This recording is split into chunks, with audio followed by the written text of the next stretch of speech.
Y ayer cuando yo leía las escrituras y decía, Señor, ¿qué quieres que le diga a tus hijos que van a venir? Los vas a traer cada domingo como siempre. Él me llevaba otra vez a la vida de David. Hablo del salmista, hablo del matagigantes, del rey David, que era su vida una montaña rusa emocional, porque él conoció los picos más altos de las alegrías más increíbles y los valles más profundos, con las tristezas más abrumadoras. David, al ustedes ver la vida de David relatada en los libros de Samuel, por ejemplo, tal vez no se nota mucho lo que él siente, a menos que vayan a ver por su propia pluma lo que él contaba de su propia vida. Los salmos son poesía descarnada y habla tanto de cómo él cuando peca, cómo se siente, cuando se siente solo, cuando los enemigos se levantan contra él. Leí ayer algunos de esos salmos devastadores donde dice, los enemigos eran los de mi propia casa, quien caminaba conmigo. Claro, porque David tuvo levantamientos de gobierno que venían de sus propios hijos. Golpe de estado, gobiernos de facto que se le levantaban en contra suya de sus propios hijos. De pronto había un violador entre sus hijos y alguien que toma justicia por mano propia y mata a uno de sus hijos y otro de sus hijos también. Así que hay violación en esa familia, hay incesto, hay asesinatos, hay golpe de estado. Y si ustedes quieren ver lo que le pasa por el corazón de este muchacho ya devenido en hombre, lean los salmos. Y van a ver que él hay momentos que parece que no va a poder sobreponerse a pesar de ser el hombre más poderoso del mundo conocido de la época.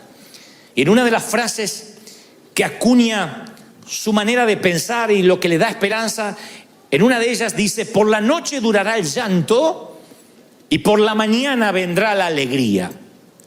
Y cuando dice esto, acuña esas palabras en un salmo que es maravilloso, es el Salmo 30, que tiene un título que le hace honor a lo que David deja impreso con su pluma. Dice, acción de gracias por haber sido librado de la muerte.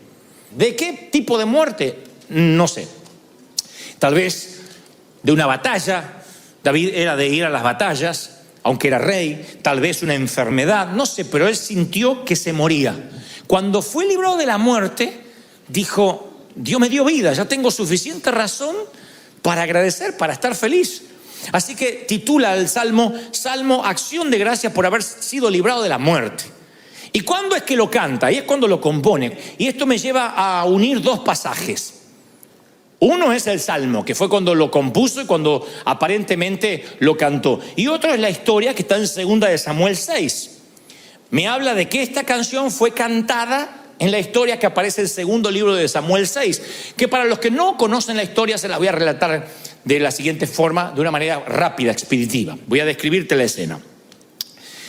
Durante muchos años David fue un proscripto, alguien que tuvo que escapar de la ley, no hizo nada, pero él se sentía un delincuente, aunque no había hecho nada.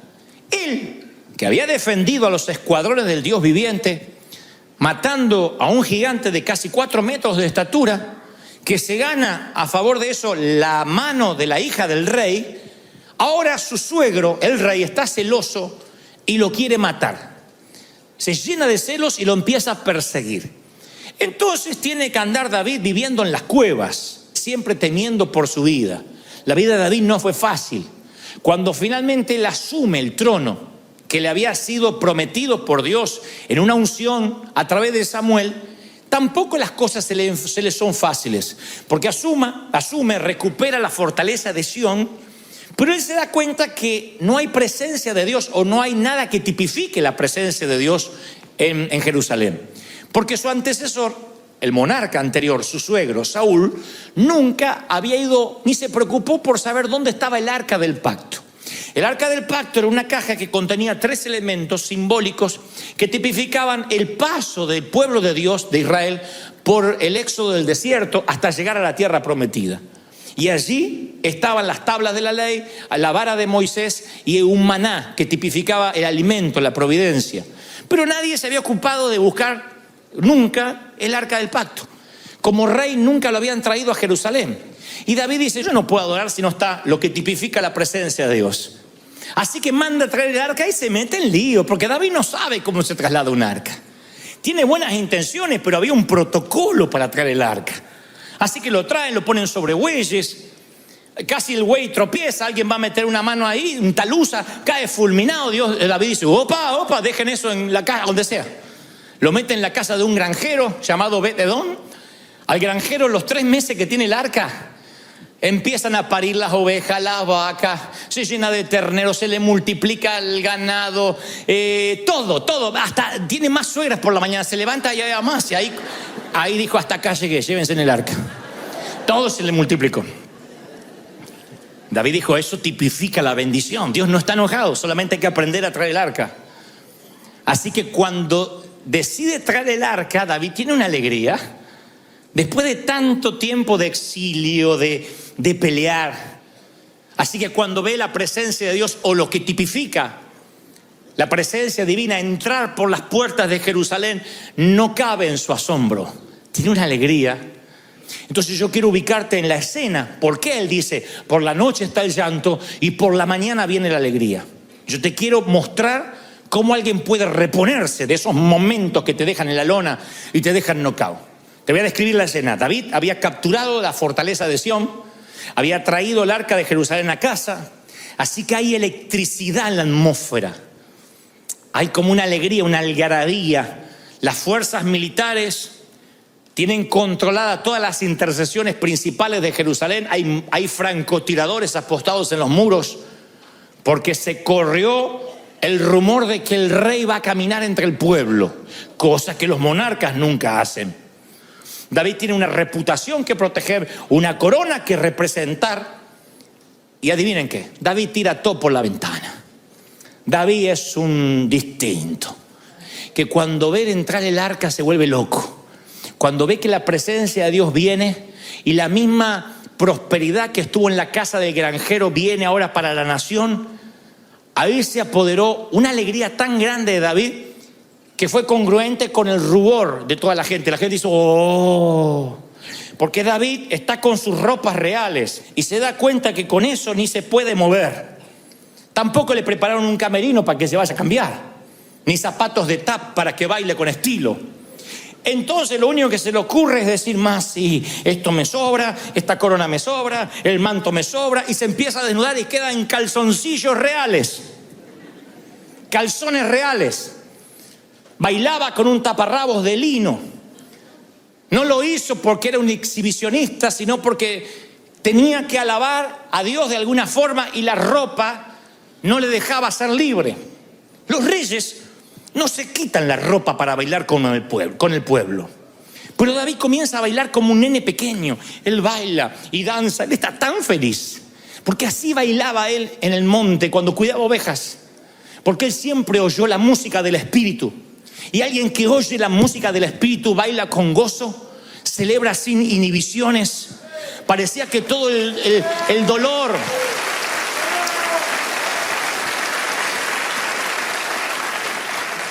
Parecía que todo el dolor, la angustia, el exilio se fueron en esa danza catártica. Era una danza catártica, hizo catarsis. Aquello no era parte del protocolo.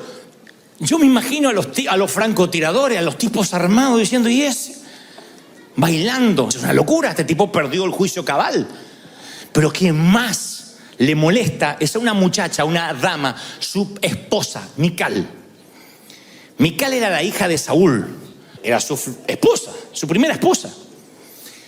Y sucedió que al entrar el arca del Señor a la ciudad de David, Mical, la hija de Saúl, se asomó por la ventana. Aquí hago una stop. ¿Qué hace la vieja? Iba a decir la vieja, pero queda feo. ¿Qué hace la muchacha, la esposa mirando por la ventana? ¿No se supone que debe estar al lado del rey? ¿Qué hace la mujer? ¿Qué estaba tejiendo? ¿Qué estaba haciéndose las uñas? ¿Pilate? ¿Qué estaba haciendo? Y se asomó. O sea, el marido estaba bailando en calzón abajo y ella está asomada. Así que digo, primero no está al lado del marido, a mí me sorprende. Y cuando vio al rey David, que estaba saltando y bailando delante del Señor, sintió un profundo desprecio por él. a mí me lleva a pensar muchas cosas. Bueno, es obvio que esta muchacha nunca estuvo en las cuevas con David. Nunca estuvo en Adulam. Se me hace que nunca vivió lo que él vivió. Se me ocurre a mí, sin ánimo de prejuzgar, que en esta puja que había entre Saúl y David, el papá de la muchacha y su esposo, ella tuvo que tomar alguna postura. Y me parece que no estaba del lado del marido, porque ahora es la que más tendría que entender que ese hombre está libre, que ese hombre viene del exilio, del dolor, de la angustia. ¿Despreciarías a tu mamá si después de un cáncer es sanada por Dios y se pone a bailar en la Navidad y mueve los jamones así? Tú dirías, ay vieja, me avergüenza. Tuviste que haberla enterrado. ¿Despreciarías a alguien que lo viste pasar por el valle de lágrimas porque ahora celebra? ¿No te pondrías a bailar con él? ¿No te pondrías a celebrar con él? ¿No te pondrías a hacerle porras? No, lo despreció. Y yo quiero que aprendas esto porque te va a servir mucho para la vida, y ojalá que no lo aprendas con dolor como lo tuve que aprender yo. No pretendas que todo mundo comparta tu baile. La gente no importa cuánto siembres, cuando cosechas hay gente que tiene el espíritu de Mical. Y cuando tú bailas, produces desprecio en aquellos que no pueden oír la música. Mical no solo lo criticó, sino que usó un estilo sarcasmo. Miren cómo el sarcasmo ya era acuñado por féminas en aquel tiempo. Uno dice, eso lo inventó mi esposa, lo inventó mi suegra, mi abuela. No, ya existía en los tiempos de Medio Oriente. Mical sale al encuentro y le dice, estoy leyendo las escrituras, ¡qué distinguido se ha visto hoy el rey de Israel! ¡Wow! ¡Wow, wow, wow! No te puedo creer.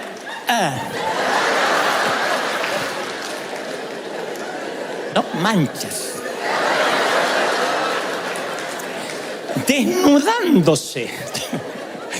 Desnudándose como un cualquiera. Trata a David como un cualquiera. Qué distinguido, desnudándose como un cualquiera en presencia de las esclavas de sus oficiales. Quien los ve hablando al rey y la reina dice, deben estar diciendo, ¿qué comemos esta noche? Porque no es que le puso a gritar. Se acercó y le dice, qué distinguido el rey, como un cualquiera.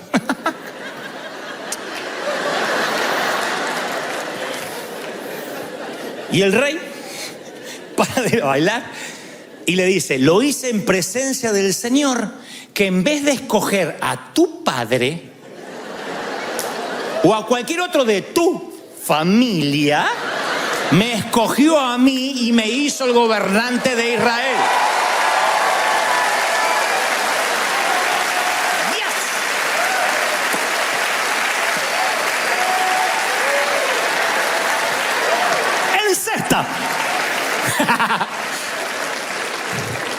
Me encanta. No es que David dijo, sí, tienes razón, no sé qué hice, me dejé llevar. Me escogió a mí. De modo que seguiré bailando en presencia del Señor. Si te avergüenza, prepárate porque va a ser tu peor noche, Mical. Yo que tú me irías con tus amigas, algún baby shower por ahí, porque yo me voy a regocijar y a rebajar más todavía por causa de Jehová. ¡Aleluya! Alguien tiene que decir amén. Ahí se terminó el matrimonio de David. Claro, porque las vestiduras reales representaban la identidad del rey, como el cuello clerical de un sacerdote, como el uniforme de un militar, la placa de un policía. Y el rey siente que no necesita, en este caso David no necesita implementos de la realeza. Él encontraba su identidad como adorador. Él muestra autenticidad. Yo pienso que si los líderes somos transparentes, se produce una cultura, una atmósfera de autenticidad. Si el rey, el príncipe, el presidente, el comandante en jefe, el pastor, el padre de familia, el líder, no se muestra auténtico, se produce una atmósfera de ocultamiento. La gente tampoco dice lo que le está pasando. Y David no está tratando de ser rey. David está tratando de ser el mismo. No hay una cosa para la cual se necesite más valentía que decir, este soy yo. Hace falta mucha valentía para dejar de impresionar a las Mical. Para dejar de impresionar a la gente superficial. Para explicarle que está sonando una música a aquellos que son sordos espirituales. Hay gente que no va a escuchar la música nunca y por más que se la explique con manzanita, no va a bailar porque no escucha la música. Y tú la estás escuchando en tu interior, tienes tanto agradecimiento, pero recuerda que el instinto ancestral es querer cubrirnos con una hoja de parra. Por eso hay tanta escasez de desnudez emocional y espiritual en las iglesias. Y por eso David sorprende, porque todo lo que él escribe es poesía desnuda. Porque él toma identidad de ser un adorador. Mi teoría es que cuanto más Dios te bendice, más propenso a tener crisis de identidad. Porque uno se asigna identidad a sí mismo de lo que tiene. Hay gente que toma identidad del crédito, como Saúl, que tomó identidad de la corona, de un tipo que tenía una baja estima casi por el piso, ahora se hace construir un monumento. A veces cuando Dios nos bendice, la misma bendición se transforma en aquello a lo que adoras y dejas de lado a Dios.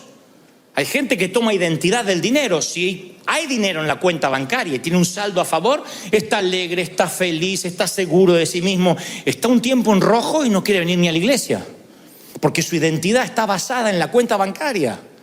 Su identidad está basada en el peso. Hay gente que sube de peso y se deprime y se siente mal porque la báscula le dijo que aumentó un poco y ya no quiere vivir, ya no quiere servir a Dios, ya no quiere adorar, porque la estima está basada en su físico. Y yo no digo que no haya que cuidarse, lo que estoy diciendo es que la estima tuya no puede estar basada ni en tu cónyuge. Porque un día en viuda te separas, pasa cualquier cosa y ¿qué vas a hacer? ¿Te vas a dejar morir bajo un puente? No, es que yo tenía identidad asignada de mi cónyuge. No, la identidad la tienes que tener en Cristo como David. Estar fortalecido en la roca. Y cuando estás fortalecido en la roca no hay nada que te mueva. ¿Lo crees? Así que David se quita la ropa de rey y dice, che, vean quién yo soy, este soy. Él desvía la mirada porque el pueblo iba a adorar a David. Si había un momento para adorar a David, era esa, la entrada triunfal a Jerusalén. Era el momento en que él había traído el arca del pacto a casa. David se hubiese convertido en las encuestas favorito. Era el momento en que todo el mundo se hubiese postrado a los pies del rey, del monarca, que echó a los ejércitos enemigos. Sin embargo, él se quita las ropas reales y se pone a bailar como más bajo que un esclavo. Como diciéndole, no, yo tengo nada que ver, Acá lo que nos salvó es lo que tipifica este arca, la presencia de Dios. Desvían la mirada, no pudo haber fotografías ese día, ni primeros planos del rey pomposo recibiendo mantos y palmas. Aquí no. Yo simplemente estoy ahí casi por un error de papeleo, no debería ni estar. Así que todo el mundo adorar a Dios. Eso es lo que está haciendo David, despojándose de las vestiduras reales. Él sabe que no puede aferrarse a nada, que él puede terminar mañana en una cueva otra vez. Así que le dice a Mical, ¿no lo entiendes? Allá tú.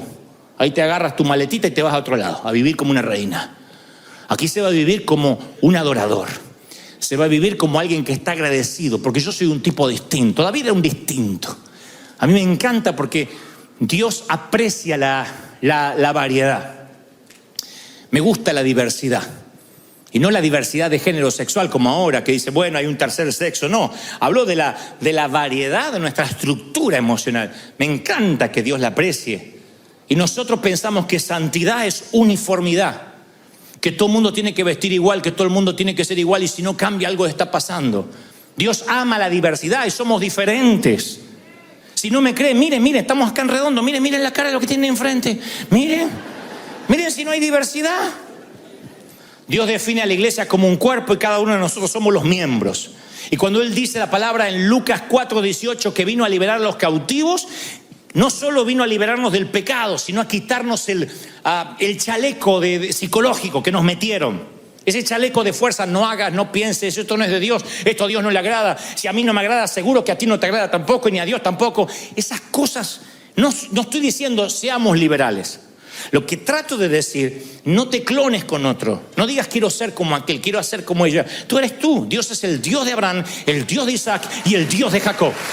Distinto trato para cada quien, conforme tu estructura emocional. ¿Lo crees de verdad, sí o no?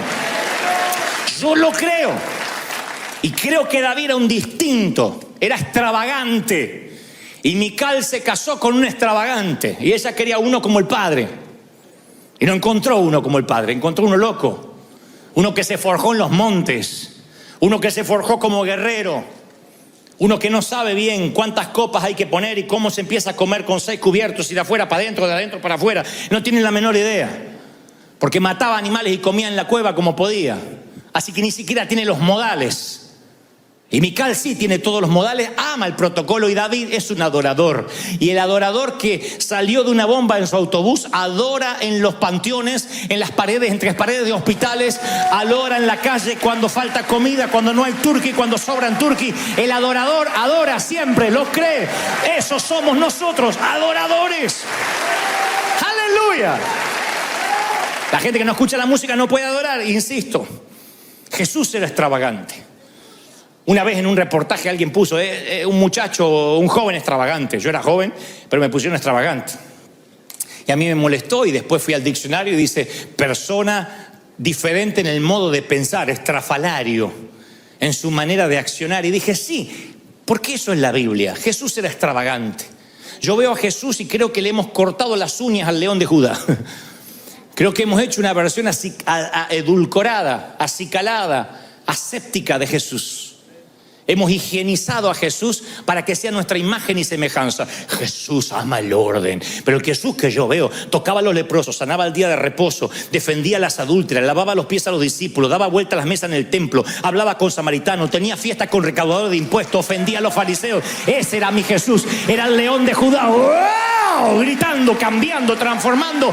Ese es mi Jesús. Jesús no era alguien civilizado. Los civilizados eran los fariseos. Y Jesús escoge 12 tipos que no tienen nada de civilizados. Juan el Bautista no era un hombre civilizado quien precedió a Jesús en la predicación. Vean cómo vestía y cómo comía. Y Jesús elige tipos que no tienen nada de civilizados, porque él era un extravagante. Pero en algún momento, entre que aceptamos a Cristo y al día de hoy nos empezamos a llenar de vergüenza. Y esa vergüenza, que a veces es timidez, se traduce como falta de agradecimiento para un padre. Y no me digas, es que Dios ve el corazón. Porque aunque mi hijo me diga, papi, ve mi corazón, por dentro me puse feliz, yo quiero que lo demuestre. Dios quiere que lo demuestre, si no, no nos habría dado alma. Seríamos espíritus con patas. Si nos dio alma, nos dio sentimientos, nos dio la capacidad de crear, de componer canciones, de bailar, es porque algo tenemos. Tenemos que demostrarlo, tenemos que Dios vea que hay alegría. Yo creo que Dios baila con nosotros. Cuando ve que hay alegría de verdad, cuando uno baila y danza para el Señor, Dios se pone feliz, alegre. Es imposible que Dios no mueva el pie cuando te ve de verdad alegre, cuando hay gozo del verdadero en tu corazón, cuando no estás fingiendo. Hay alegría en Él. No te civilices. En Rocky 3, Mickey, el entrenador, le dice a Balboa, Rocky, te pasó lo peor que le puede pasar a un boxeador. Te civilizaste, perdiste la llama sagrada. Y creo que nosotros no tenemos que civilizarnos nunca. No entrar en esa comodidad espiritual donde fundamentalmente nos volvemos tipos y mujeres domesticados. Donde no, todo me va por dentro. Yo me pregunto si ¿acaso nos domesticamos demasiado y nos volvemos, en lugar de discípulos, nos volvemos niños? Nos volvemos chiquitos, tan civilizados que somos niñitos en el sentido de que hay que decirle cosas que no te ofendan, no hay que hacer cosas para que no te avergüence. Yo pienso que se terminó el tiempo de cambiar pañales, es el tiempo de crecer. River va a subir un nuevo nivel, va a hacer un update, va a subir a un nivel nuevo, cosas que ojo no vio, ni oído yo, ni han subido a tu corazón. ¿Lo crees de verdad, sí o no? Le voy a contar esto antes de terminar. De todos los animales, a mí me encanta la jirafa, porque la jirafa es tan elegante. Y una vez vi un documental de la jirafa al momento de parir sus crías. Las jirafas cuando están pariendo, la mayoría no se acuesta. ellas pueden parir de pie. Y el tema es que del canal de parto a la tierra donde cae la cría son 3 metros. 3 metros. Del canal de parto a la tierra son 3 metros. Y entonces estoy mirando el documental y el zoólogo va contando y dice, bueno, estamos mirando el momento que le está pariendo la jirafa y hace ¡paf! Y cae como una bolsa de papa la cría. Y cae de espaldas con las patitas para arriba. Y entonces el zoólogo que va contando lo que ocurre dice, vean lo que va a pasar ahora. Viene la mamá jirafa y le pega un patadón así. ¡Paf! Vuelve a caer la jirafita. Y entonces uno tiene ganas de gritar, pues dice, ¡qué crueldad! Pero vieron que los zoos y los documentalistas siempre tienen esa voz monosilábica, por lo menos en español. Allí está la mamá, acaba de patear a su cría. Entonces dice, bueno, debe ser que por algo lo están mostrando. Y dice eso, lo que quiere la mamá es que se levante. Lo vuelve a patear, ¡paf! Y pum, pum, cae con las patitas para arriba y dice, lo que quiere es que se levante. Si la cría no se levanta, no se levantará nunca más. Así que la patea hasta que se levanta y queda con las patitas así temblando. Y queda, cuando finalmente está haciendo pie, viene la madre, ¡paf! La vuelve a patear y cae de vuelta. Y ahora el zoo explica, lo que ahora quiere enseñarles es que recuerde cómo levantarse. Hasta que se levanta rápido. La vuelve a patear, se levanta rápido. Y finalmente la jirafita recuerda cómo levantarse. La madre naturaleza es sabia en ese sentido. Dios hizo las cosas tan perfectas que el instinto maternal es hacer que esa cría tiene que levantarse. Y yo pienso que esos momentos que vinieron a tu vida en algún imprevisto, esos infortunios que te sorprendieron, vinieron al principio para que te levantes. Y si después, cuando apenas te levantaste, vino otro golpe que dijiste, ¿y eso por qué? Para que recuerdes cómo era levantarse. Para que recuerdes cómo era levantarse y bailar. Porque por la noche viene el llanto, por la mañana viene la alegría. Te vas a levantar, vas a celebrar, vas a bailar. Y yo estoy seguro que River tiene muchas cosas para celebrar. Vamos a celebrar por la arena, por el templo. Vamos a celebrar por el templo. ¿Se acuerdan lo que tuvimos en el desierto? Vamos a celebrar por el templo. Vamos a celebrar, vamos, dale un aplauso al Señor y celebra por tu salud, por tus cosas, por tu vida. Vamos, no te olvides cómo levantarte. Acuérdate cómo levantarte, jirafa. Es un río que no se detendrá jamás.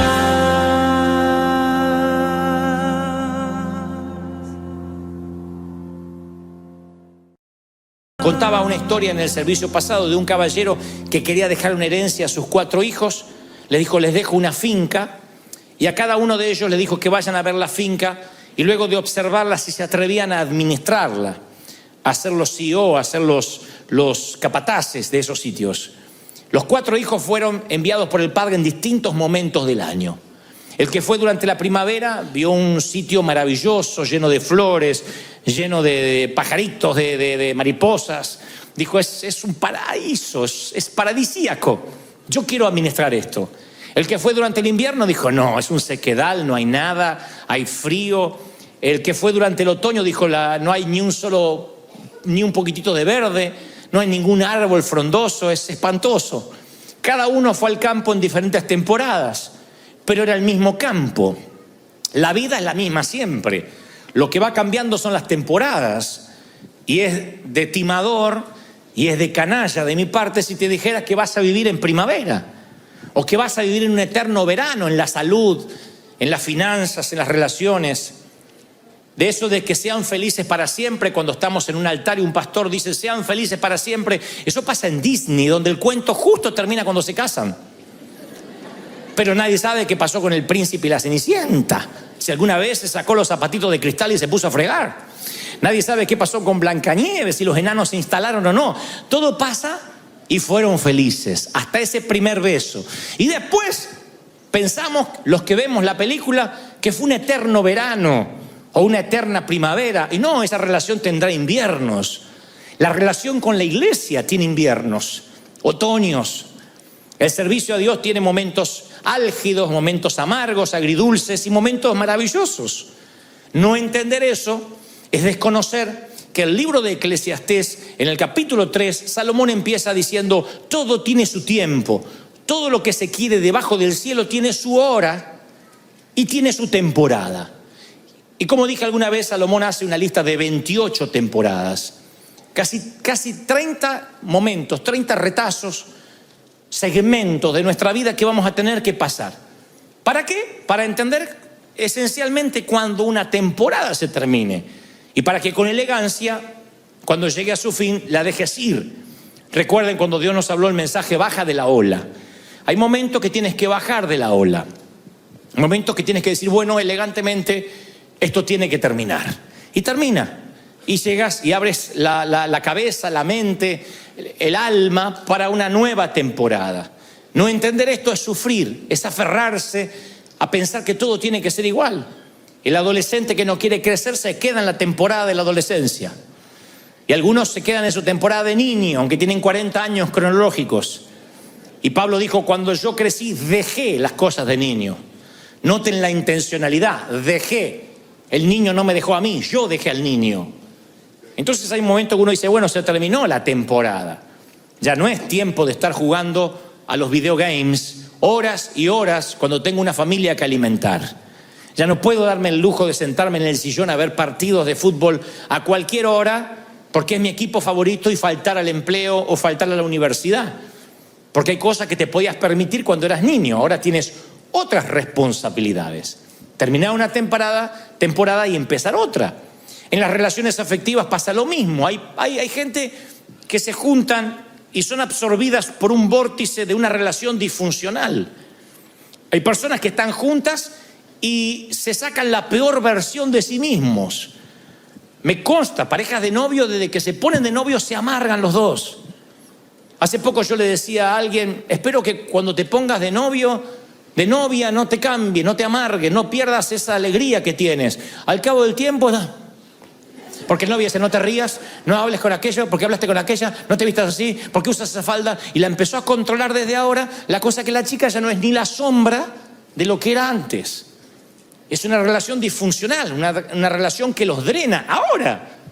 Entonces me dan ganas de decirle: corten ahora, terminen la temporada, porque saca cada uno la peor versión del otro. Corten algo antes de que se haga algo permanente. Sin embargo, hay gente que sigue porque ninguno de los dos tiene el valor para decir: terminó la temporada, se terminó, basta, esto no me está haciendo bien ni a ti ni a mí.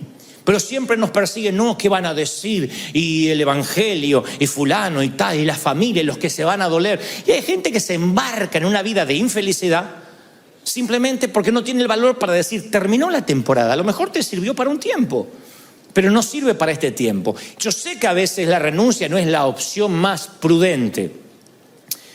No es la opción que el corazón quiere, porque creemos: no, Dios me puso acá y no me quiero mover. Y principalmente uno no quiere renunciar por lo que invirtió.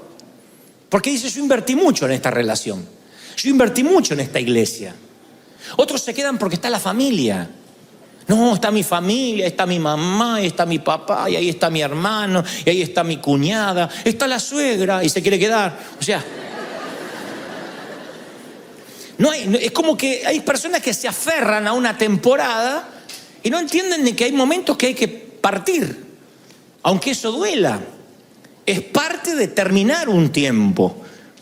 Y cuando eso sucede, yo sé que uno tiene un duelo. Como los que se divorcian de un matrimonio terriblemente disfuncional y están dolidos, después pasan un duelo. Y tú dices: pero ¿por qué estás en duelo si te sacaste a ese vago de encima? ¿Por qué estás en duelo si te sacaste a esa mujer de encima? Y nos dicen: no, estoy en duelo porque yo estoy enterrando 24 años, 30 años, 15 años de mi vida. Son tus años los que estás enterrando. Son tus recuerdos los que estás dejando, los que estás viendo partir. Y cuando uno tiene que deshacerse del pasado, deshacerse de los recuerdos, es un duelo. Así esos recuerdos sean malos, es un duelo. Entonces el corazón no quiere nunca renunciar. Por eso hay mujeres que viven violencia de género, violencia doméstica, y no se van. Y nosotros les aconsejamos, andate, hacé la denuncia, marca el 911 y que lo metan preso. Te dirá, un pastor dice eso, sí, cuando un hombre golpea a una mujer no hay justificación aunque ella le haya sido infiel. Nada justifica que le levante la mano y menos a una mujer. Entonces le decimos, cuando es así, denúncialo y andate. Y no puede porque es la vida que conoce. Y me dice, yo me tengo que despedir de lo que construí. Le digo, ¿pero qué construiste? Vas a terminar muerta, con el ojo en compota. Vas a terminar con el ojo así. No, sí, pero esto es lo que construí, esto es lo que tengo. Y así somos, no queremos bajar de la barca. Y entonces el Señor me mostraba que hay mucha gente aquí que está a punto de tomar una decisión y se debate entre la disyuntiva de que ya no puedo más, pero si no puedo más tengo que renunciar y también es una pena y una vergüenza para mí. Y están en esa disyuntiva y dice, Señor, yo necesito una palabra que me dé claridad. Le decía, Señor, ¿dónde en la palabra de Dios, dónde en la Biblia tú dabas claridad a quienes llamabas? Y el Señor me lleva entre los miles de ejemplos a la vida de Simón Pedro. El Señor se lo encuentra en un momento de la vida que Pedro es un pescador y le dice, ven conmigo, camina conmigo, deja las barcas y yo te haré pescador de hombres. Y dejándolo todo, dejando las redes, lo siguieron. Y empezaron a seguir a Jesús, lo siguieron. Jesús, el maestro, no le pide que sea un apóstol, no le dice, mira, te voy a dar ciertas responsabilidades, no lo transforma en un hombre famoso, le dice simplemente quiero que me sigas, deja las redes, la barca y te haré pescador de hombres. ¿A qué se resume la invitación de Jesús? Ven a caminar conmigo. Y luego pasa lo que la Biblia nos describe, llegan 3 años después, llegan para aprender a Jesús, lo ven a Pedro como un posible seguidor de Cristo y Pedro sabe que los seguidores del Señor tienen precio a su cabeza, así que niega 3 veces al maestro, lleno de vergüenza se va a pescar, regresa a lo que sabía hacer, porque dice yo al final no sé para qué le creía a Jesús, yo no estoy a la altura de lo que hace falta, y volvió a pescar. El Señor resucita, se acerca donde los muchachos están pescando y esto incluye a Pedro, les grita, ¿pescaron algo? Ellos no saben quién grita desde la orilla, lo que menos se imaginan es que el traicionado vino a buscar al traidor. Así que dice, no, nada, y les dice, ¿dónde echar la red? Echen la red del otro lado. La red se llena de peces. Pedro reconoce que ese milagro solo lo puede hacer alguien que ya lo hizo antes, reconoce su firma, se baja de la barca, se acerca a Jesús y él lo espera con un desayuno. Y allí Jesús le hace una serie de preguntas que yo creo que terminan resumiéndose en la frase que le da título al mensaje de hoy y es la pregunta que te quiero hacer. ¿Qué te llamé a hacer? ¿Qué te llamé a hacer, Pedro? No, es que estaba pescando porque yo no estaba a la altura. ¿Qué te llamé a hacer? Esa es la pregunta que el Señor nos hace esta tarde, te hace a ti, me hace a mí. Porque la verdad que yo aprendo aquí es que cada vez que uno se enfrenta a 2 opciones, si seguir o renunciar, nunca Jesús te deja solo. Él siempre viene a la playa de tu vida, por eso digo siempre, si no sabes qué hacer, no te muevas con rapidez hasta tanto oigas su voz. Él siempre se va a presentar porque esa es su manera de operar, su modus operandi. Él se va a presentar y te va a restaurar tu llamado original. Te va a preguntar, ¿qué te llamé a hacer? Pedro, ¿qué te llamé yo a hacer al principio? Tal vez no sea el mismo lugar geográfico.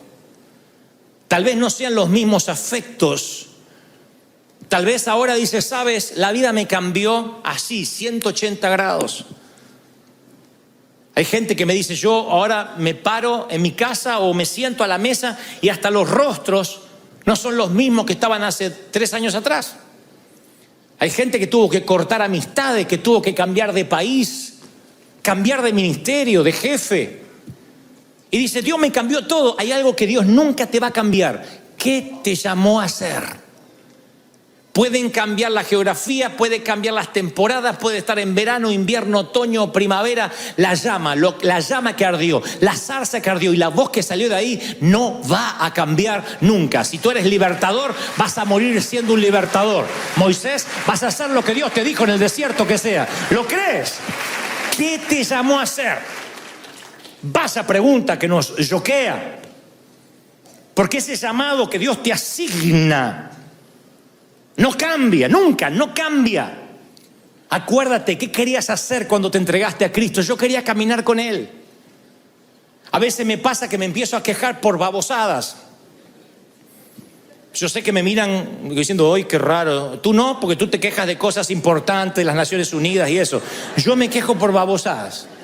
Y cuando me agarra la quejabanza, que empiezo a quejarme, me acuerdo de lo que yo quería hacer. Yo quería caminar con Dios. Mis horas de búsqueda, de encerrarme para orar al Señor, yo quiero caminar contigo, quiero tener una historia contigo, que tengamos una historia juntos. Y hoy en día cuando me toca subir un avión y a veces me quejo porque estoy de avión en avión y ya no sé ni la hora que es, y tengo un jet lag y no sé si me toca comer, si dormir, porque se me cambian los horarios y tengo que predicar a un gentío, gracias a Dios. Y llego al hotel cansado y digo, ¡ay, qué cansado! Encima no pudimos comer y me cerró el restaurante. El Señor me dice, ¿a qué te llamé? Dios me llamó a caminar con Él. Lo demás son cosas, puertas que Dios abrió, oportunidades que yo aproveché, providencias divinas. Pero estoy seguro que cuando Dios te llamó, no te pidió que hagas lo que estás haciendo. Lo único que te pidió es que camines con Él. Te dijo lo mismo que le dice a todos, ven, sígueme. Y a veces te encuentras pescando y tirando redes. Yo te llamé a eso. ¿Te llamé a que vivas estresado? ¿O te llamé a seguirme, a mí, que dije que mi carga es ligera, mi yugo es fácil? Sígueme. Estate conmigo. Pedro, ¿a qué te llamé? Le dice el Señor. Pero si tú tomas identidad de tu ministerio, de lo que haces, si tu identidad está asignada a otra persona, entonces tu identidad no está basada en Cristo y vas a sufrir. Por eso hay una sola pregunta importante. No es si debes continuar desnudo o si debes renunciar a la carrera. La pregunta es, ¿te basta con Él? ¿Te basta con Jesús? No importa si vas a renunciar o a seguir. La pregunta es, ¿te toca irte, dejar lo que tienes? En otras palabras, si tus raíces están basadas en Cristo, tú puedes terminar las temporadas con elegancia y decir, no importa, con Cristo voy a otro lado, estoy con Cristo, camino con Él. Y el Señor te vuelve a preguntar, ¿no te basta conmigo? No tomes identidad en lo que haces, porque si tomas identidad en lo que haces, cuando tu compañía quiebre, tú vas a dejar de creer en Dios, de creer en ti mismo. Ay, fracasé, no sirvo para nada, porque tu identidad está en tu compañía. Facturas, Dios es fiel. ¿Estás en rojo? Dios es infiel. ¿Tienes salud? Dios es sanador. ¿Tienes una salud frágil? No, Dios me abandonó y me agarró el diablo. No es así la vida. No es así. Uno tiene que entender de que basta con Él. Si Él te dice, camina conmigo, uno aprovecha esas mudanzas para recuperarte, para recordar. No deseche los cambios como simples momentos de fracaso. Porque donde Dios hace mejor su obra es en el desierto. En el desierto Juan el Bautista desarrolló su ministerio. En el desierto David aprendió sus habilidades. En el desierto Moisés fue entrenado y Dios le habló. En el desierto Jesús venció a Satanás. Yo bendigo tu desierto porque aunque te parezca que estás solo, el Señor sigue caminando contigo y te dice, ¿no te basta conmigo? ¿No te basta tenerme a mí?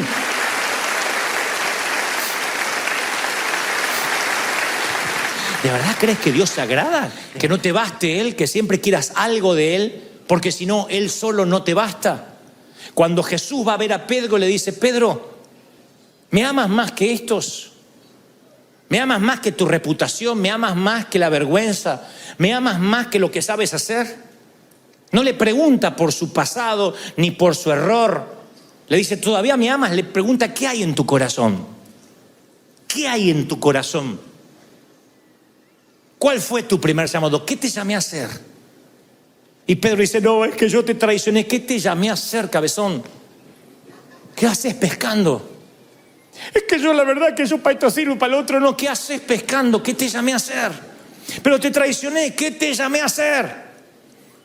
Te amo, Señor. A eso te llamé, a que me ames, a que camines conmigo. Así que apacienta mis corderos. No cambié el llamado para ti, ni tu pecado, ni tu error. Apacienta mis corderos.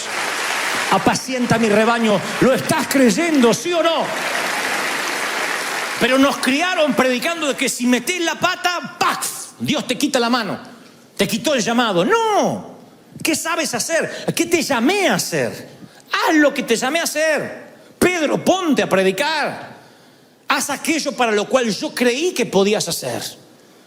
Entonces, cuando yo siento que empiezo a perder la perspectiva de que Dios me llamó a hacer, porque nos pasa a todos, vuelvo a la palabra, a la Biblia. No escucho a otros predicadores en ese momento, no me pongo... Hago lo mismo que hacía antes, porque antes no había YouTube. Antes no había acceso a libros. Lo único que teníamos era una Biblia en casa. Entonces, Señor, háblame a través de la palabra. Y me acuerdo que en un momento yo quería renunciar, estaba a punto de bajar los brazos y siento que el Señor hace varios años en Argentina, y siento que el Señor me dice, si quieres, márchate. Si no quieres atreverte a lo que yo te estoy mandando, no lo hagas, no te obligo. Sigo leyendo la Biblia en Jeremías 3, 17, 16 y dice, pero yo no me apresuro a abandonarte y no dejaré de ser tu pastor. Yo recuerdo que me impactó porque Dios me decía, ¿tú me quieres dejar? Pues yo no te dejo. Acuérdate para qué te llamé para que camines conmigo. Puedes no atreverte a crear un ministerio, puedes no atreverte a predicar a un gentío, puedes no atreverte a tomar las comunicaciones, está bien. Lo que yo no quiero es que me dejes de amar. ¿Me amas todavía, Pedro? ¿Me amas, Dante? Porque si me amas, yo te invito a caminar conmigo. Se cierran las puertas o se abran, te toque estar o mudarte, renunciar o avanzar. ¿A qué te llamé?, me dice el Señor. Una y otra vez. Y cada vez que voy a la palabra, veo cosas que han vivido otros hombres del Señor. Y me doy cuenta de que ellos ya lo han vivido y también se refrescaban en la palabra. Se refrescaban en lo que el Espíritu Santo les decía. Pero ¿saben el error que cometemos? Uno al principio tiene la visión clara para qué Dios te llamó y uno se empieza a meter en cosas, en finanzas, en empresas, en ministerio, en relaciones. Y en un momento es como que vamos a orar y le decimos, Señor, necesito que me apoyes en lo que estoy haciendo. Bendíceme en lo que se me ocurrió. Y es como yo lo comparo como si yo estuviera predicando y quiero añadirle cosas a mi equipo de sonido. Y le digo, Señor, yo necesito un amplificador. Ahora regálame un ecualizador para sonar más claro. Ahora un micrófono mejor para predicar mejor. Y Dios dice, no, yo no te quiero dar cositas, yo te quiero cambiar la música. Yo te quiero cambiar el concierto, quiero que cambies. No, yo quiero que agregues a la música que yo estoy tocando. Yo ya estoy tocando música, estoy hablando metafóricamente. Yo ya estoy tocando música. Señor, dame un tambor más, dame una guitarra más, te quiero cambiar la música, el género. Y eso me pone mal. ¿Por qué me quieres cambiar? Porque lo importante no es la música que tocas, sino la inspiración de esa música. Tú caminas conmigo, ese es tu llamado, tú caminas con Él. En algún momento en la vida nos olvidamos que esto era caminar con el Señor. Entonces cuando vas a la palabra y Dios te dice, ¿a qué te llamé?, tú tienes que tener anotado en alguna parte. Por eso la Biblia dice en Habacuc, escríbelo, escribe la visión. Yo tomo notas con frecuencia. Yo tengo por acá unos papelitos que son espantosos, porque tienen muchos años. A ver si se nota, ahí está, están hasta amarillentos estos papeles, miren, están amarillos. No se ve acá lo que está escrito, es ilegible, porque es letra que yo escribí a la madrugada, y tengo en letra azul, letra negra, letra roja, fechas, muchas fechas, ¿no? Esto estaba dentro de la Biblia. Tengo una Biblia vieja, mire cómo está, parece que la comieron las ratas, pero esto data del año 89, 90. Yo acá ponía prédicas, ¿ves? Dice prédicas, y yo tenía las prédicas. No se rían de mi letra, pero ahí tenía todas las prédicas. Donde yo iba a predicar, anotaba, porque yo no tenía muchos mensajes, y para no repetir, yo me anotaba las prédicas de dónde había predicado cada cosa, ¿no? Volver al destino, crecimiento en la oración, volver al destino, temor por su presencia, la vanguardia de Dios, guerra espiritual. Estas eran las prédicas que yo hacía en cada lugar. Y aquí mismo, como este era un papel que siempre viajaba conmigo, me anoté. Ahí me voy a alejar, señor director. Me anoté.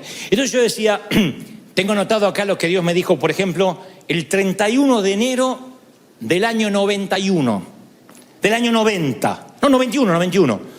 Dice, ya no te puedes volver atrás. Has pasado una niñez de mucha soledad, entonces yo te he dado dones conforme a la necesidad. Evangelistas del siglo XXI te dirán, te di una vara, hasta donde veas te daré. Estas no son cosas que se me ocurrían, eran profetas. Íbamos a orar a la madrugada y profetas, y yo anotaba, o ponía a alguien a anotar. Él me hablaba, me dice, te mudarás de nación, no eches raíces profundas. Yo me había olvidado de esto. Caminarás conmigo, creas o no lo creas. Yo te di el ministerio. Ve a las madrugadas y hablaremos. El día que pares de ver, pararás de crecer. Perdonen que no lo escribí, porque no lo paso en computadora, porque tiene un valor extra que fue escrito esa misma madrugada. Los jóvenes necesitan a alguien que sea genuino, que escarbe en su realidad, y tú serás ese hombre. A medida que pasen los años, cada día serás más auténtico en tu manera de hablar. Esto no será de un día para otro. Esto fue hace años. Y yo tengo todo anotado con fecha, año 90, año 89. Cuando pierdo la perspectiva y me empiezo a quejar por boberías, o creo que Dios me abandonó, o las finanzas nos aprietan, yo voy a los papelitos, por eso dice Habacuc, escríbelo en tabla para que puedas leerlo de corrido. Y esto que fue escrito hace 30 años atrás sigue siendo tan fresco como la palabra que fue escrita hace miles de años por distintos autores inspirados por el mismo Espíritu. Esas letras saltan ante mí y es como que Dios me lo dice esta mañana, hoy, en octubre del 19, me está diciendo lo que me dijo en el año 90, hace 30 años. La misma palabra está escrita ahí. Y yo digo, claro, desde que me dijo esto hasta ahora, yo fallé un montón de veces, dudé otras tantas, metí la pata, fracasé. En más de una ocasión seguí corriendo desnudo. En otras ocasiones corrí a los vestuarios avergonzado. A veces renuncié, a veces terminé las temporadas con elegancia, a veces las terminé mal, escupiendo algas en alguna playa de Nínive, entendiendo que ahí es donde Dios me quería, vomitado por un pez. Pero vuelvo a leer esto y me doy cuenta que el Señor me dice, ¿ves? Aunque tú hiciste un montón de líos y despadres y fracasaste, yo sigo diciendo lo mismo. ¿A qué te llamé? ¿A qué te llamé? ¿Cuál fue tu llamado? ¿A qué te llamé? Te llamé a caminar conmigo. Te llamé a que seas fiel. Entonces yo digo, si no tienes anotado lo que Dios te habló, anota, empieza ahora a anotar. Dile, hoy Dios me habló, en 20 años si Cristo no viene antes o no te toca bajar al sepulcro, vas a recordarte de estas palabras. Y tengo otras aquí maravillosas que yo digo, por eso yo soy así. Y ahí están estos papeles con palabras de Dios, con cosas que me ocurrieron. Y son mis registros, mi tesoro. Ahora, esto no es lo valioso, sino lo que Dios dijo. Acuérdate. Vuelvo a preguntarte, Pedro, ¿qué te llamé a hacer? Es que te traicioné, ¿qué te llamé a hacer? Es que, perdóname, que estaba pescando porque pensé que no servía para otro. ¿Qué te llamé a hacer? ¿Qué te llamé a hacer? Se grafica en la palabra, en la pregunta, ¿me amas? Porque cuando te llamé fue para que me amaras, para que caminaras conmigo. ¿Me amas? ¿Todavía me amas? Sí.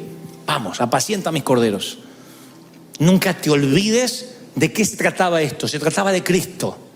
El Señor te dice, ¿y si perdieras todo y solo me tuvieras a mí? Si todo desapareciera excepto la relación conmigo, ¿bastaría eso para ti? Si desapareciera todo, no me digas amén, amén, amén, porque es una pregunta muy profunda. Prefiero que no mientas. Si todo desapareciera, ¿te bastaría con el Señor? Si perdieras todo lo que tienes, la casa, tus sueños, si no tuvieras ese auto, ¿te bastaría con el Señor? Si no te basta con el Señor, no te sorprendas si viene la poda. Si el Señor empieza a cortarte algunas cosas que tú crees que son bendición, y no porque es malo, es porque es celoso. Porque Él quiere que lo ames, que sigas sirviendo al Señor, porque eso es lo que querías hacer. Te aseguro que yo soy un hombre más grande ahora, y más cansado y mucho más frustrado. Y las piedras ya no me duelen tanto, pero la vida me ha enseñado un par de cosas. Pero lo único que no permití, como digo siempre, es que se me muriera el niño interior. Porque mi niño está conectado con los deseos de servir. Yo quería servir, yo quería inspirar. Yo quería pararme ante un gentío y decirle, mire, yo les voy a contar lo que Dios hizo. Ese era mi sueño. Y eso me mantiene vivo. No hay un solo domingo que yo vine aquí desganado. Nunca, jamás me paré aquí. He estado enfermo, pero ustedes no lo han sabido. He estado con una fiebre terrible, pero ustedes no lo han sabido, porque yo siempre dije, Señor, este es un privilegio que me diste. De pibe yo estaba ahí soñando con que me escucharan 2, 3. Y ahora tú me prestas los oídos de tanta gente, la atención de tanta gente que viene de distintas partes de la ciudad. Así que dame fuerza, porque yo pedí esto, porque esto era mi llamado. Tú me llamaste a caminar contigo y a contar lo sencillo del Evangelio, la autenticidad del Evangelio, liberar cautivo de la mente. Soy feliz haciendo esto, y si un día pierdo la felicidad, péguenme, llámenme, digan, Dante, ¿a qué te llamó el Señor? Vamos, ponte de pie, dile a alguien, ¿a qué te llamó el Señor? Vamos, sacúdelo, vamos. Es un río que no se detendrá jamás.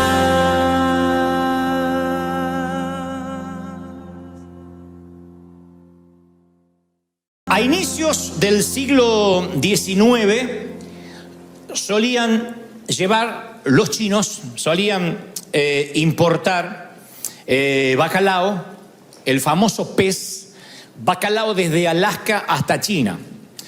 Al principio congelaban el bacalao, lo despachaban a otras partes del mundo, pero cuando descongelaban el pescado había perdido su sabor, no era lo mismo. Habían probado los chinos lo que era el sabor del bacalao pescado en las costas de Alaska, y no era lo mismo que cuando llegaba a las costas de China, porque habían perdido su sabor. Entonces, la segunda opción fue traerlos vivos en tanques de agua marina, en barcos obviamente, pero aún así, cuando probaban el bacalao había perdido el sabor. Ustedes dicen, ¿y por qué se venían vivos?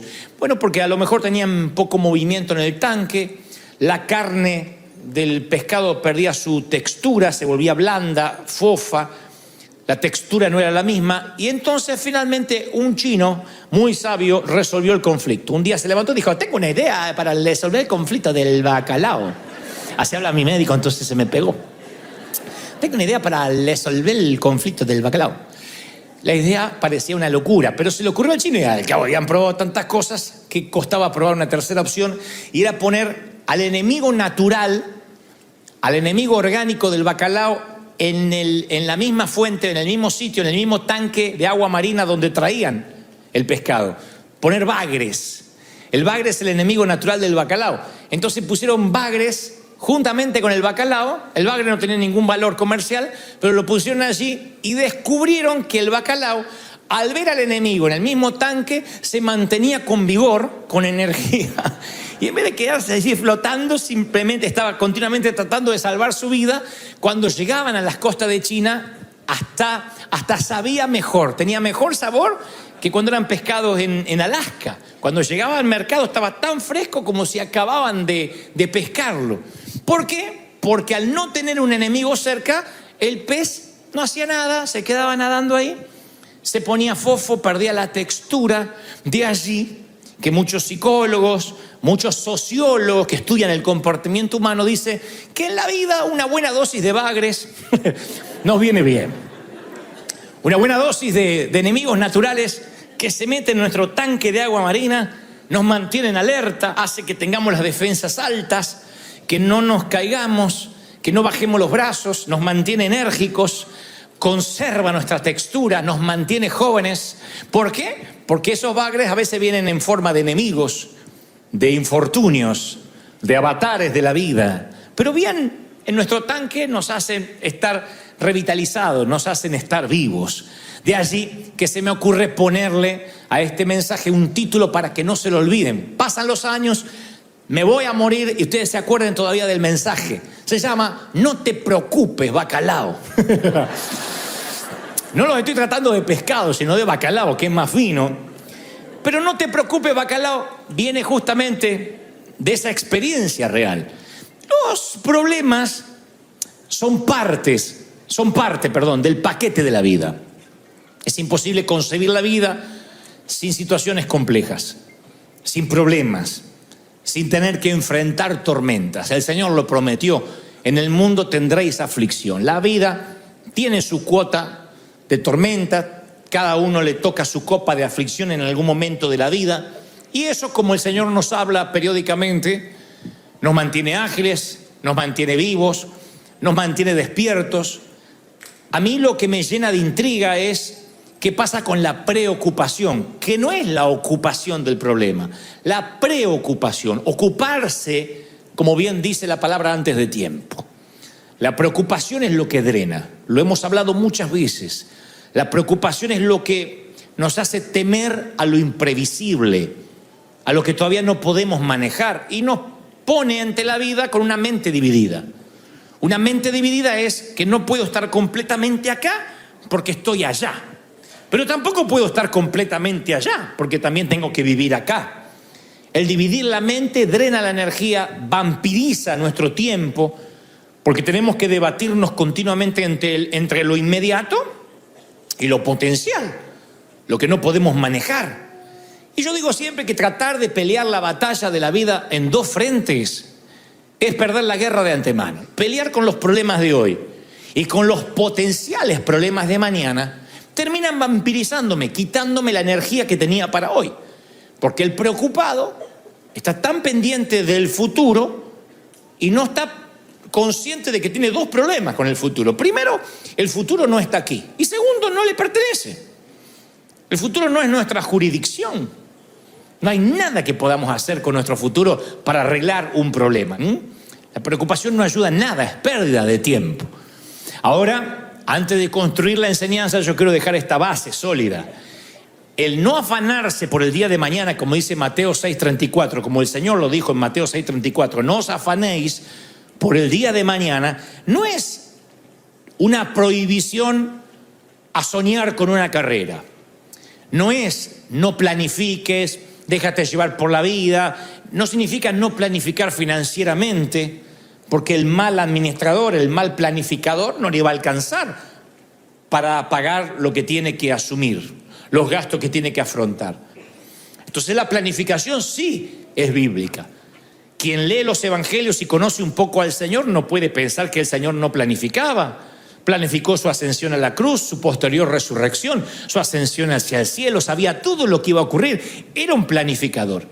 Y fue Jesús, el mismo que dijo: ¿qué hombre, antes de construir una gran torre, no se sienta primero y ve si tiene los materiales, el plano, no siendo que después tenga una torre a medio acabar y todos hagan burla de él, diciendo empezó y no pudo terminar? Ese es el Señor, que habla que consideremos los materiales, consideremos las capacidades, las limitaciones antes de emprender cualquier proyecto. Pero muchos toman la palabra de Filipenses 4:6, por nada estéis afanosos, como vive feliz, no importa, que mañana te coman los piojos. No, vamos a gastarnos el dinero y mañana Dios nos va a dar para la renta. No, eso es no entender de que una cosa es no planificar y otra cosa es el espíritu de estupidez. Y el espíritu de estupidez o el espíritu de bobería es no pensar que mañana me tengo que levantar otra vez y puede que hoy esté cosechando las malas decisiones del día de ayer. Hace poco hablaba con un señor que decía: mis nietitos no me vienen a visitar. Y yo le decía: pero cuando estabas bien, ¿le dedicabas tiempo a los nietos? No, es que no me vienen a visitar. No me estás oyendo. Cuando estabas bien, ¿le dedicabas tiempo a los nietos? Sí, pero les corresponde a ellos. No, estoy hablando de tu siembra. No quieras cosechar donde no sembraste. No, está bien, la verdad que yo nunca le di ni 5 a los nietos. Y bueno, lo lógico es que no tengan ganas de retribuir algo que no recibieron. La vida es una continua siembra y cosecha. Entonces, ¿qué está diciendo el Señor cuando dice no os afanéis por el día de mañana? Él está hablando de que por el día de mañana tiene que haber interés, no preocupación. La preocupación divide la mente. La preocupación no es algo que resuelva nada. Se les voy a contar algunos fragmentos nada más de lo que el Señor predicó respecto a no preocuparse por el día de mañana. Él dice lo siguiente en Mateo 6:25, lo registra. Por tanto yo les digo, no se preocupen, no se afanen por vuestra vida, ni por lo que van a comer, ni por lo que van a beber, ni por el cuerpo, ni por lo que se van a vestir. ¿No es la vida de ustedes? ¿No vale más la vida que Dios les da que el alimento y que el cuerpo y que el vestido? En esencia, este es un argumento que va de mayor a menor. El Señor dice, vamos a poner algo en claro. ¿De quién es? ¿Quién te dio el cuerpo en donde vive tu alma? ¿Quién te lo dio? Dios, piensa en todo. Bueno, ¿quién estableció que ese cuerpo necesita para subsistir comida, vestido y abrigo? Dios. Entonces, ¿cómo Dios va a ser un Dios desinformado que te va a dar un cuerpo y te va a dejar morir de frío? ¿Cómo te va a dar un cuerpo y no te va a alimentar? Es como una mamá que está pariendo un hijo y dice, ¿qué? ¿Había que traerlo a casa? Yo pensé que había que dejarlo en el hospital. El Señor sabe de qué cosa tenéis necesidad. Fuiste creado poco menor que los ángeles. Él sabe las necesidades, lo que tienes que pagar. Eso el Señor empieza a explicarlo en su sermón apenas esgrime los primeros puntos. Él dice, mire, la preocupación no tiene consistencia, no tiene solidez. Si Él te dio el cuerpo va a estar el sustento. Y algunos lo miraban a Jesús diciendo, sí, tiene sentido, pero todavía tenían los ojos de bacalao como algunos de ustedes.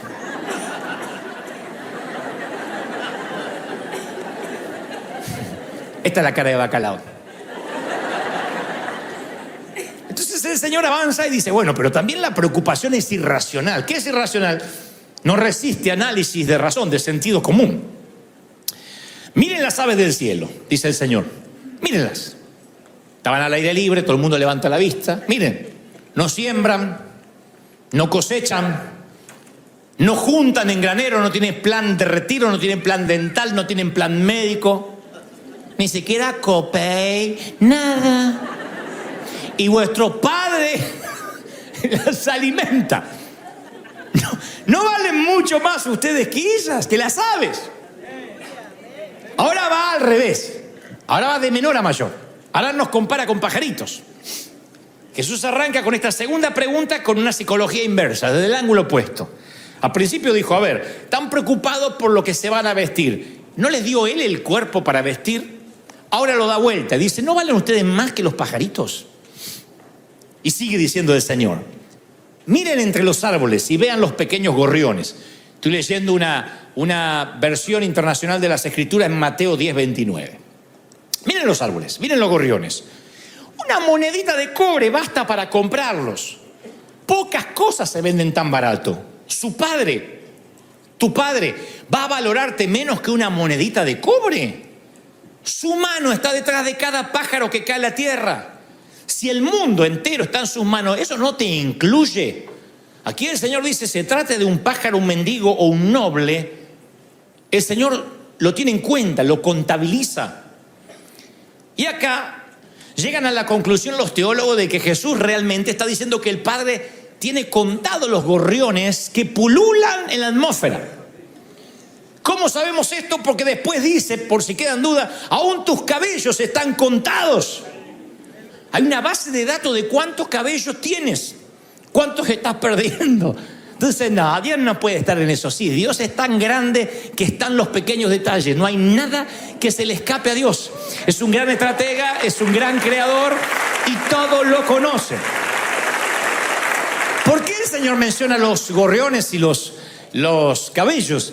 Para que no te preocupes, para decirte, ¿ves? La preocupación es irracional. Dios está en los grandes problemas de la ONU, pero también en la uña encarnada de sus pequeños. Es irracional que te preocupes. Luego dice el Señor, voy a demostrarle que no es efectiva, que la preocupación no ayuda en nada. Porque dice en Mateo 6:27, dentro de la magnífica oratoria del Señor, dice, ¿y quién de ustedes, por mucho que se preocupe, puede añadir a su estatura algunos centímetros? Ahí usa un codo. La medida del codo era la medida del antebrazo, la que Noé conoció, 35 centímetros aproximadamente. Él dice, ¿quién por mucho que se afane añadirá un codo a su estatura? Por mucho que te afanes no puedes achicarte, no puedes engordar, no puedes adelgazar por preocuparte si no haces algo. La preocupación no cambia, no es efectiva, no le cambia la vida a nadie. Así que la gente que está allí en el monte escuchando al Señor empieza a darse cuenta, al pensar en gorriones, en centímetros, codos, en monedas de cobre, en cabellos, que el Señor está tratando de decirles que lo valioso no pasa por lo que se puede comprar. Que si un gorrión que vale una monedita de cobre, Dios la tiene en cuenta, no hay dinero del mundo que pueda hacer que valgas más para Dios o que valgas menos. Imagínate que pusieran en tu epitafio los años que perdiste preocupándote. Alguna vez escuché una historia por ahí de un forastero que fue al cementerio de un pueblo y se aterrorizó al ver que todos los que yacían bajo tierra eran niños. Porque decía, nacido en 1975, muerto en 1978.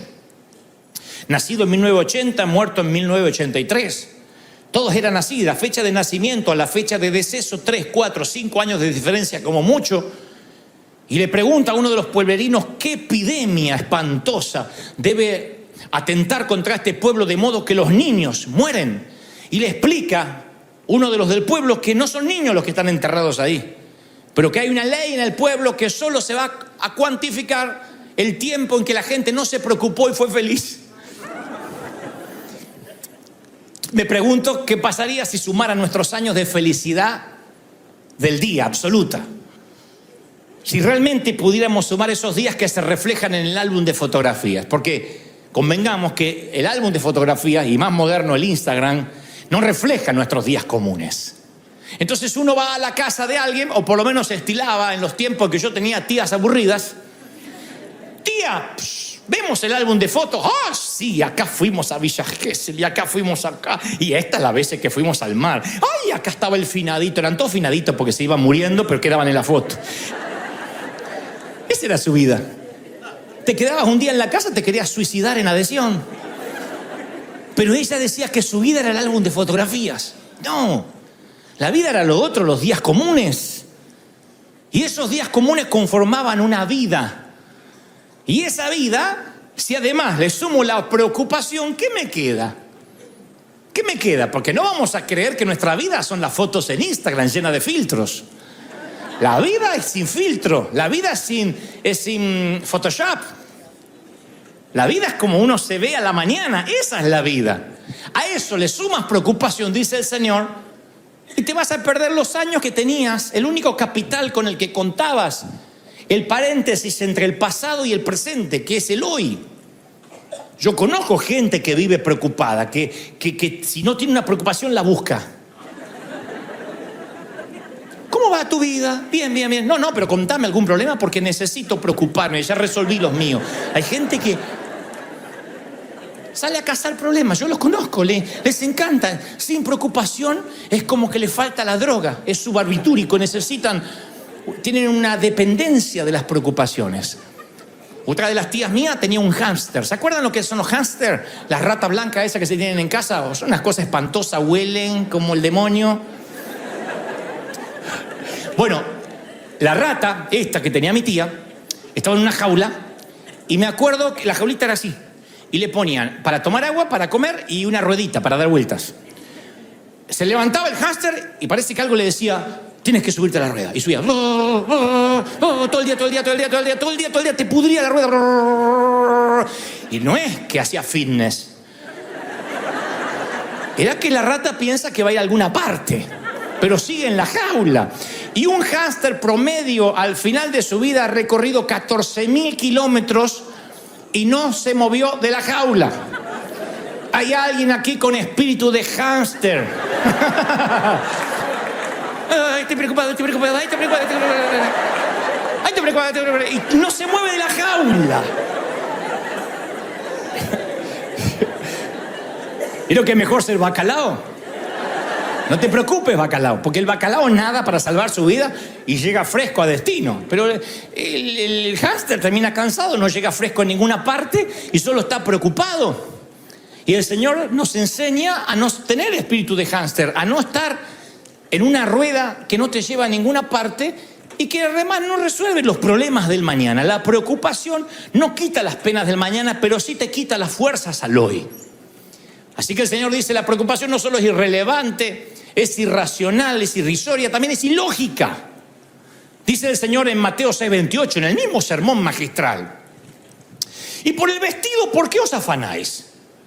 Consideren los lirios del campo. Entonces la gente que está ahí empieza a mirar alrededor, dice, sí, miren, no hilan, no trabajan. Ni aun Salomón con toda su gloria se vistió como uno de ellos. Y si aún la hierba del campo que hoy es y mañana desaparece y se echa en el horno, Dios la viste así, ¿qué va a hacer nuestro Padre con nosotros, con ustedes, hombres de poca fe? Ahí el Señor ya les enseña a despreocuparse, a decir, miren los lirios. Salomón con toda su gloria, los judíos sabían que Salomón era, decir en el momento, el hombre mejor vestido, el más elegante, el más rico, el más millonario, el más glorioso. Y Dios dice, ni aún con toda su gloria empalidece Salomón al lado de los lirios del campo. ¿Cuántos vencimientos han pagado los lirios? ¿Qué renta pagó un lirio? ¿Cuándo ves un lirio con ataque de pánico, un lirio estresado?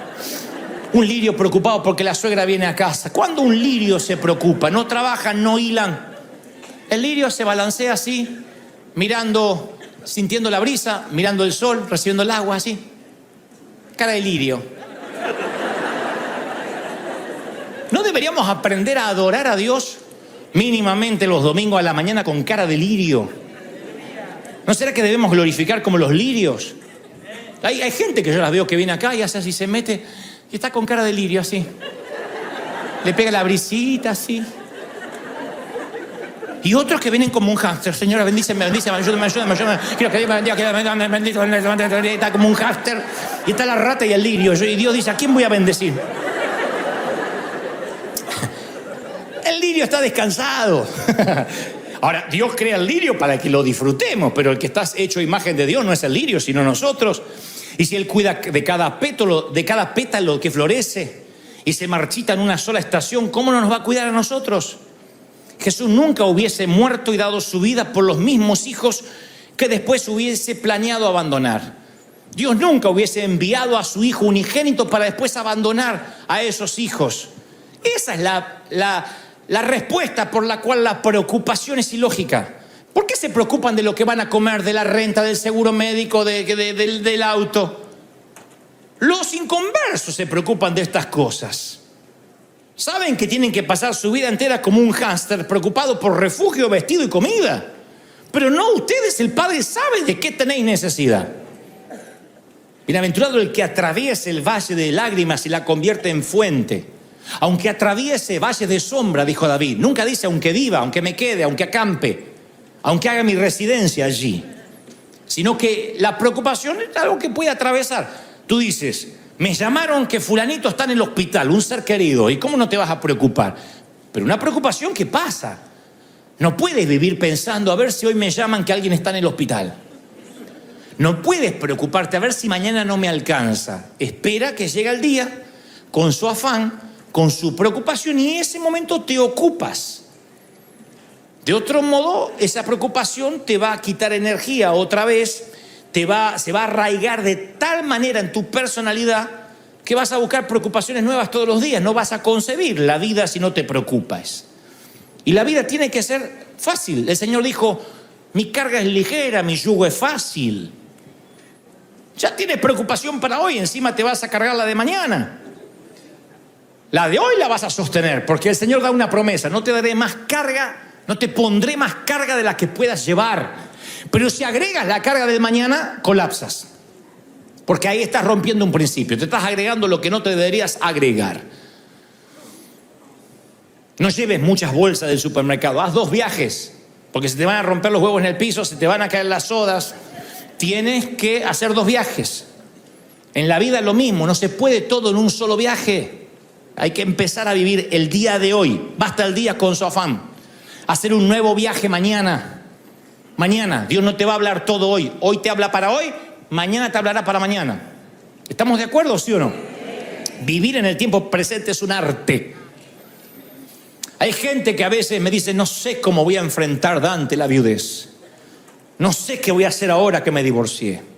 Que mis hijos se fueron y que el nido quedó vacío. Y yo siempre, en mi tarea de pastor, es acompañarlo a atravesar ese valle de lágrimas. Siempre le digo, bueno, mañana tendrás las fuerzas y el favor que hoy crees que no tienes. Hay momentos que te tienes que ir a acostar y decir, bueno, mañana es otro día y Dios me va a dar fuerza y valor. Arrastrar los quebrantos del ayer o los éxitos del ayer te roban lo que tienes hoy para vivir.